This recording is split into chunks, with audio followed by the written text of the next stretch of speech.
The lending process is a major part of any real estate transaction, and real estate rarely changes ownership without some money being loaned to the buyer. But before we start talking lending and math, we need to define some key terms. When we talk about the principal, we're talking about the original amount of money that was loaned. The actual cost of a loan will often far exceed this. That's because of the second core concept, that of interest. Interest is effectively a fee that a lender charges to the borrower to borrow the money. We'll take on how interest affects a loan a little later. So let's start by looking at some of the calculations a lender will make before they even decide to lend money to someone. The first is what is known as the loan-to-value ratio. What this ratio compares is the loan amount and the value or purchase price of the property the borrower is looking at buying.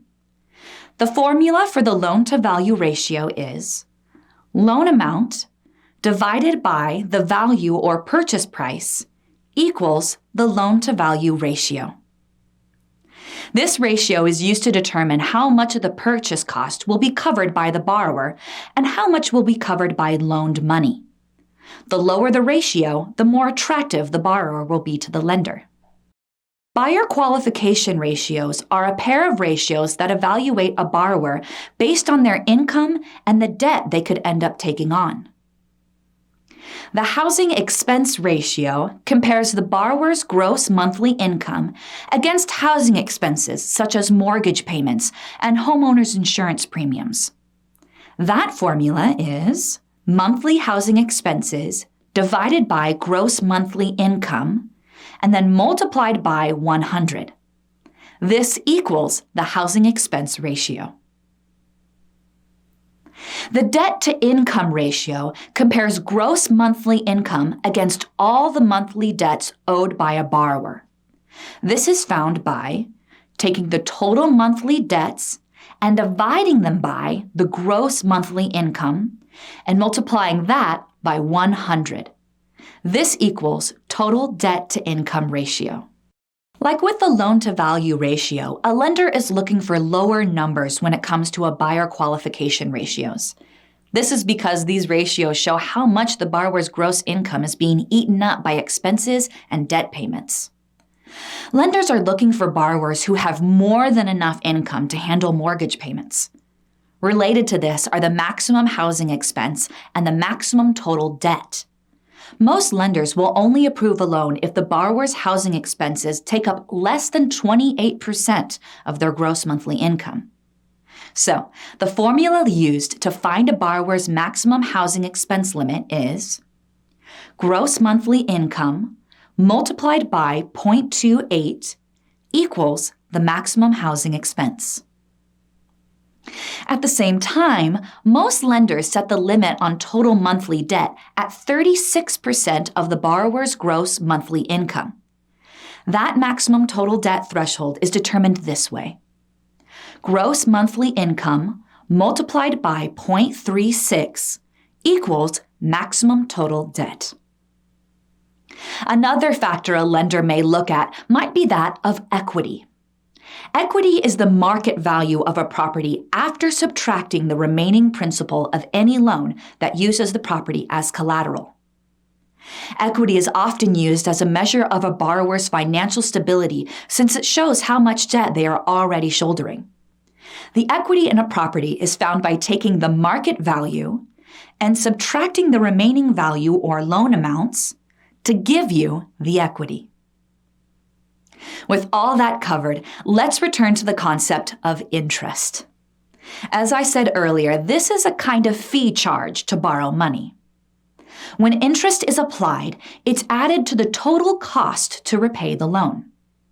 Interest is applied to a loan in one of two ways. With simple interest, a fixed percentage of the original principal, the interest rate, is added to the loan on a periodic basis.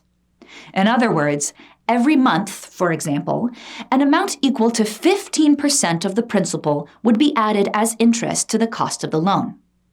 Simple interest is found using this formula. Interest rate multiplied by the principal equals the interest amount. But mortgage loans aren't subject to simple interest. Instead, with mortgages, the interest is compounded. When interest is compounded, each time the interest rate is applied, it's applied to a new principal amount made up of the old principal plus the last amount of interest that was added on.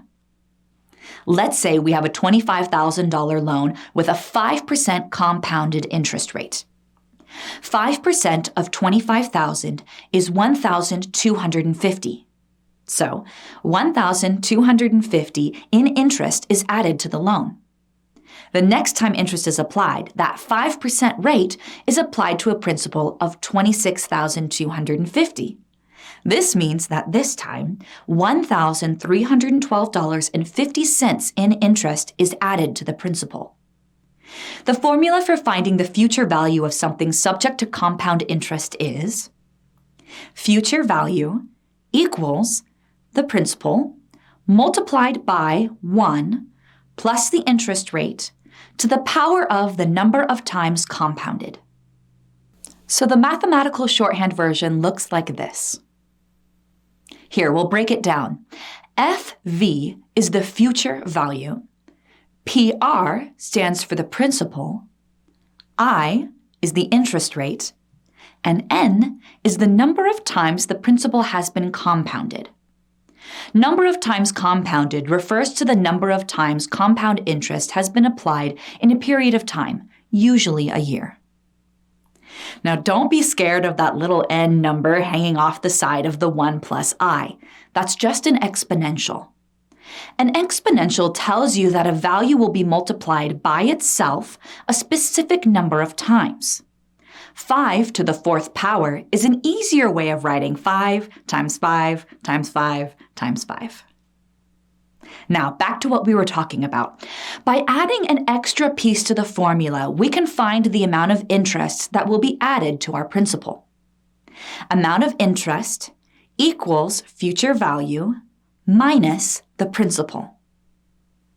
So, amount of interest equals principal multiplied by 1 plus the interest rate to the power of the number of times compounded minus the principal. Or, all we've done here is added a step where we remove the principal amount from the future value. This formula shows the result of compound interest over a year. So what happens when the interest is compounded over several years? To solve this, we add a couple more pieces to our formula. Amount of interest equals the principal multiplied by 1 plus the interest rate divided by the number of times compounded to the power of number of times compounded multiplied by the number of years in the lifetime of the loan minus the principal. Or,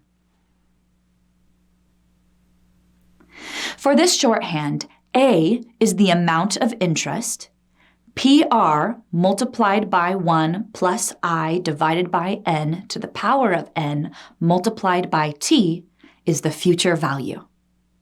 I is the annual interest rate, N is the number of times compounded, and T is the number of years in the lifetime of the loan. Now we can extend the scope of the loan beyond just a single year. The whole reason we looked at these compound interest formulas is because elements of these formulas are found in the formulas used to calculate mortgage payments. Before we get to calculating monthly mortgage payments, we need to define amortization. A standard mortgage is a fully amortized loan. This means that the loan is paid off by a number of equal installment payments. To find a mortgage payment, the principal of the loan is multiplied by a value called the amortization factor. To find the amortization factor, we use this formula. Amortization factor equals monthly interest rate multiplied by 1 plus the monthly interest rate to the power of the total number of payments divided by 1 plus the monthly interest rate to the power of the total number of payments minus 1. This is the most complicated part of this lesson. The shorthand version of this formula looks like this.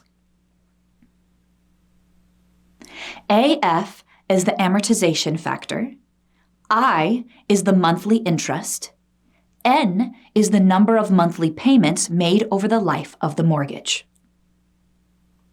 Let's say we have a 30-year mortgage with a 6% interest rate. We'll be using this formula. But first, we need to find I and N.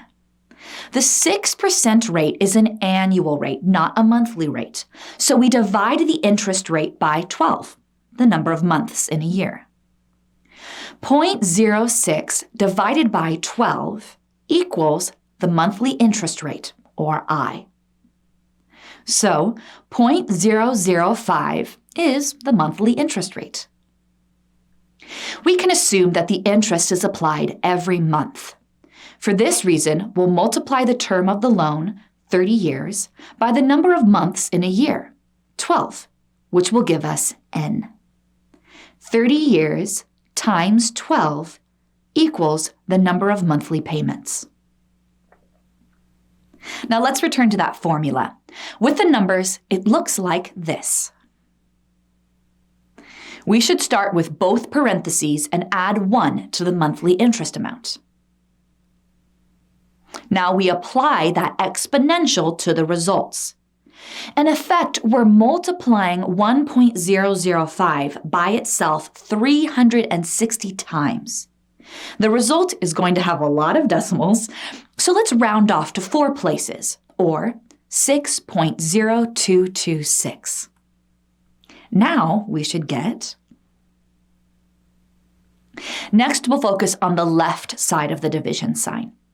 We need to multiply the monthly interest rate by 6.0226, so we have... Then we'll move to the other side of the division sign and subtract 1 from 6.0226. We should get the following. And finally, let's divide 0.0301 by 5.0226. The result should look like this. To fully pay off the loan in 30 years, the borrower will need to pay 0.6% of the cost of the loan every month. However, 0.6% is a very small number. So when you calculate amortization factor, it's common to multiply the result by 1,000 to provide a whole number. Now the factor for this example will be 6. With that in place, we can finally talk about monthly mortgage payments. We already mentioned that a monthly mortgage payment is made up of the principal amount multiplied by the amortization factor. So the formula we'll use is the mortgage payment equals principal multiplied by the amortization factor, or the mortgage payment equals the principal multiplied by the monthly interest rate multiplied by 1 plus the monthly interest rate to the power of the total number of payments divided by 1 plus the monthly interest rate to the power of the total number of payments minus 1. In shorthand form, it looks like this. In this case, MP is the monthly mortgage payment, PR is the principal, I is the monthly interest, and N is the number of monthly payments made over the life of the mortgage. So the amortization factor is... See, nothing new or different. We're just applying our amortization factor formula to the principal. Let's say a property owner is paying back a $630,000 mortgage loan with a 40-year term and a 4% interest rate. We'll need to use the following formula to figure out the monthly payment amount. Mortgage payment equals principal times amortization factor. In this case, it looks like this. To simplify this, we should first figure out the monthly interest rate, I, and the number of payments, N. First, we divide the annual interest rate by 12. For this example, we're going to be rounding to 5 places, so we should have 0.00333. Second, we multiply the term of the loan by 12. And our result will be 480 equals N. Now, the formula looks like this. We should start determining the amortization factor, so let's calculate the values in the parentheses on both sides of the division sign, like this. Then we raise both 1.00333s to the 480th power. That gives us... Finishing out the calculations in the brackets, on the left, we multiply the interest rate by 4.93200. Then, on the right, we subtract 1 from 4.93200. So, after calculating the division, we should have 630,000 times 0.00418 equals the mortgage payment of $2,633.40. The amount being paid off by the monthly mortgage payments isn't just the principal. The total cost of the loan is made up of the principal and the total interest that will be added over the course of the loan. So, we can find the total cost by adding these two factors together. The total cost of a loan equals principal plus paid interest. It's more likely, though, that we'll know the monthly mortgage payment. In that case, we can multiply that by the total number of payments. We can use the total cost of the loan formula to calculate the amount of interest that was paid by the property owner. So let's say a property owner pays a total of $928,750 on a $440,000 loan. To find the amount of money that was paid in interest, we subtract the principal, $440,000, from both sides of the equation. So the property owner paid $488,750 in interest on the loan. Sometimes a lender will offer what are called discount points to the borrower. Discount points are a means of lowering the interest rate on a mortgage loan. Normally, a single discount point will lower the interest rate by 1/4. The borrower will buy a number of discount points, with each point commonly having a cost equal to 1% of the principal. The cost of a discount point is usually paid when the loan is issued. The formula for calculating the cost of discount points looks like this. The cost of discount points is equal to the loan amount times 0.01 multiplied by the number of points. The last thing we need to address is PITI. PITI is the abbreviation for principal, interest, taxes, and insurance. A PITI payment covers not just the principal and interest, but also handles the homeowner's insurance premiums and property taxes. The purpose of a PITI payment is to ensure that the borrower is covering all the major expenses associated with a property. And the formula for the PITI payment is the monthly loan payment plus monthly property tax payment plus monthly homeowner's insurance premium equals the PITI payment. The formula can also be written like this. As you can see, while these calculations look complicated on the outset, once they've been broken down into their component parts and we understand the shorthand, the step-by-step process to their solution is much easier to understand.